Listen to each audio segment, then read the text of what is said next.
61ನೇ ಪ್ರಶ್ನೆಯನ್ನ ಗಮನಿಸಿ. ಈ ಆವೃತ್ತಿ ವಿತರಣಾ ಪಟ್ಟಿಯ ಬಹುಲಕವನ್ನ ಕಂಡುಹಿಡಿಯಿರಿ. ಸೊ ಇಲ್ಲಿ ಬಹುಲಕ ದತ್ತಾಂಶದಲ್ಲಿ ಅತಿ ಹೆಚ್ಚು ಆವೃತ್ತಿ 8. ಸೊ ಇಲ್ಲಿ ಈ 8 ಇದಕ್ಕೆ ವರ್ಗಾಂತರ ಯಾವ್ದಾಗುತ್ತೆ? 10 ರಿಂದ 20 ಅಲ್ವಾ? ಸೊ ಹಾಗಾಗಿ ಬಹುಲಕವಿರುವ ವರ್ಗಾಂತರ 10 ರಿಂದ 20. ಸೊ ಇದರ ಕೆಳಮಿತಿ L 10, F1 8, F0 7, F2 2, H 10. So ಮೌಲ್ಯವನ್ನ ಸೂತ್ರದಲ್ಲಿ ಆದೇಶಿಸಿದಾಗ 10 plus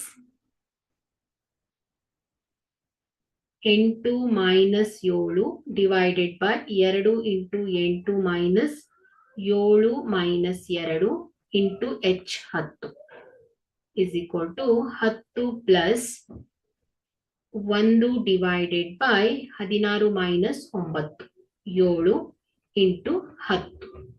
so 10 plus 10 divided by 7. So ಇದೆಷ್ಟು ಬರುತ್ತೆ? 10 ಪ್ಲಸ್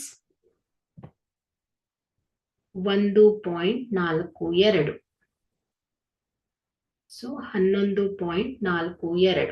ಸೊ ಇಲ್ಲಿ ಬಹುಲಕದ ಅಂದಾಜು ಮೌಲ್ಯ 11.42 ಆಗಿದೆ.